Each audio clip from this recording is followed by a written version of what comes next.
David Revaud-Dallon, vous êtes Bonjour. avec nous dans le quartier général, l'un de nos intervenants. David, vous travaillez pour Le Monde, vous êtes journaliste au Monde, tout le monde le sait.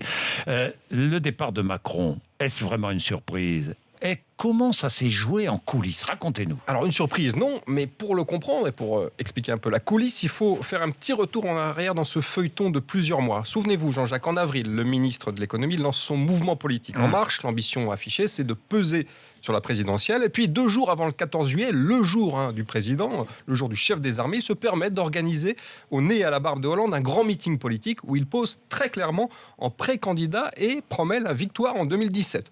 Entre-temps, je ne vous refais pas le film, il a fait déclarations, provocations, des couvertures de magazines comme Paris Match. Bref, pour le président Hollande, la coupe était pleine et la rupture totalement inévitable.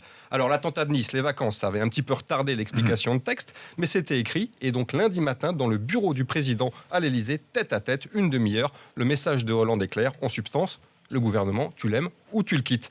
Alors Macron ne lui donne pas de réponse tout de suite, il temporise, il n'en pense pas moins et 24 heures plus tard, mardi matin, il l'appelle au téléphone pour lui annoncer sa décision. Il lui remettra sa démission l'après-midi même. Donc non, Jean-Jacques, effectivement, cette démission, tout sauf une surprise. Oui, le départ était programmé. Absolument. Il ne restait qu'à trouver la bonne fenêtre de tir, comme on dit.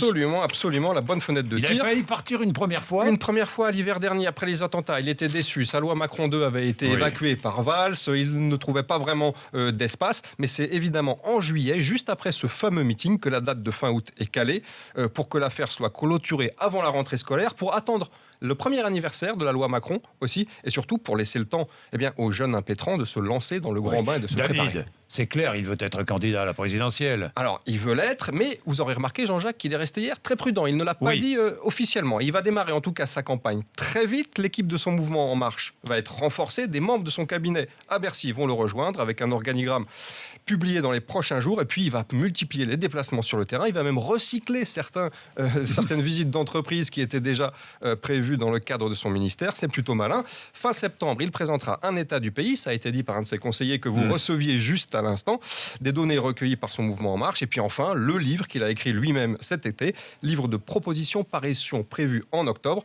Comme d'habitude, tout est soigneusement préparé. Mais maintenant, Macron va avoir un problème, c'est qu'il va se heurter au réel. Le vrai défi commence. Il n'est plus ministre, il n'a plus la même exposition médiatique, il n'est plus soutenu par un grand parti. Alors Macron, combien de divisions ? C'est aujourd'hui le vrai sujet, Jean-Jacques. David Revaud-Dallon.